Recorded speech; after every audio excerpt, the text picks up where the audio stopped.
আরে ঘটক সাহেব, আপনাকে বলছিলাম যে একটা আমার মেয়ের জন্য একটা ভালো একটা সম্বন্ধ এনে দিন। এক সময় গ্রামের মাঠ, স্কুল প্রাঙ্গণ অথবা গ্রামীণ মেলার ভিড়, নান্দনিকতার ছোঁয়ায় জীবন্ত হয়ে উঠত পুতুলেরা। নাচত, হাসত, কাঁদত, আর মানুষ শিশু থেকে বৃদ্ধ হয়ে উঠত মন্ত্রমুগ্ধ দর্শক। কিন্তু আজ সে মঞ্চ ফাঁকা, আলো নেই, বাজনা নেই, পুতুলগুলো আজ বাক্সবন্দী। শিল্পীর চোখেও যেন নিভে গেছে স্বপ্নের আলো, নীরবে বিলীন হয়ে গেছে শতবর্ষের ঐতিহ্য। বাবা মায়ের মুখে শুনলেও কখনো পুতুল নাচ দেখা হয়নি বর্তমান তরুণ তরুণীদের। শুনেছিলাম পুতুল নাচের কথা, কিন্তু আসলে কখনো দেখা হয়নি। এই প্রথম কুড়িগ্রামে ইকো পার্কে পুতুল নাচ দেখতে পেলাম। তো পুতুল নাচ দেখে ভালো লাগলো। এইটা তো বিলুপ্তির পথে, অনেকদিন শুনে আসছি কিন্তু কখনো দেখার সৌভাগ্য হয়নি, এই প্রথম আর কি দেখলাম। এটা দেখে আমাদের অনেক ভালো লেগেছে, কারণ এই পুতুল নাচটা আমাদের একটা ঐতিহ্যবাহী অংশ, যেটা হারিয়ে যেতে বসেছে, যেটার জন্য আমরা খুবই দুঃখিত।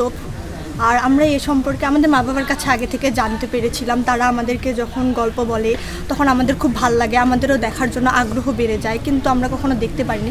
একসময় যারা পুতুল নাচ দেখিয়ে জীবিকা নির্বাহ করতেন, এখন তারা মানবেতর জীবনযাপন করছেন।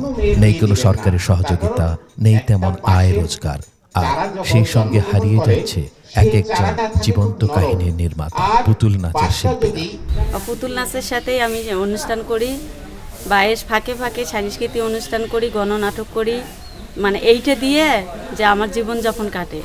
যখন এই যে পুতুল নাচের মানে প্রোগ্রামগুলো না হয়, তখন কিন্তু আমাদের সংসারে মানে একটু কষ্ট হয়, ঝুঁকি হয়। যে সংস্কৃতি বা আমার জীবনটাই আর কি এই সংস্কৃতির উপরে আর কি আমি বেঁচে আছি। আরও 8 জন আমার সঙ্গে আছে বাইরে, এদেরকে নিয়ে চলাফেরা, খাওয়া দাওয়া সব মিলিয়েই তাদের এই লোকগুলোরও পরিবার এর উপরেই ভিত্তি। হ্যাঁ, কিন্তু সেটা তো আমরা পারছি না। পুতুল নাচ শিল্পী হাসান আলী বলেন, এ পেশায় আছে 30 বছর। একসময় প্রচুর শো হতো, এখন আর মানুষ দেখে না, আয়ও কমে গেছে। মোবাইল আর ডিজিটাল বিনোদনের যুগে পুতুল নাচ টিকে থাকতে পারছে না। আগে আমাদের পুতুল নাচ ছিল, ওখানে পুতুল নাচের কাজ করতাম। তা পুতুল নাচের কাজ করে মোটামুটি ভালোইভাবে আমাদের সংসার চলতো। তা এই মনিকা পুতুল নাচে কাজ করতাম আগে।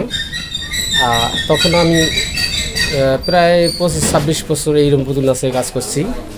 তখনকার আমাদের সংসারটা খুবই ভালো চলতো। পুতুল নাচ কিন্তু একটা খুব ভালো জিনিস। তা পুতুল নাচ একটা দেশের ঐতিহ্যে বা এটা মানে বাচ্চা কাচ্চাদের জন্য একটা খুব ভালো একটা বিনোদন। যেমন ছোটো ছোটো বাচ্চারা এখন যে বর্তমান যে ছোটো ছোটো বাচ্চারা সবাই ফেসবুক নিয়ে ব্যস্ততা, তাই পুতুল নাচটা কিন্তু একটা ভালো জিনিস।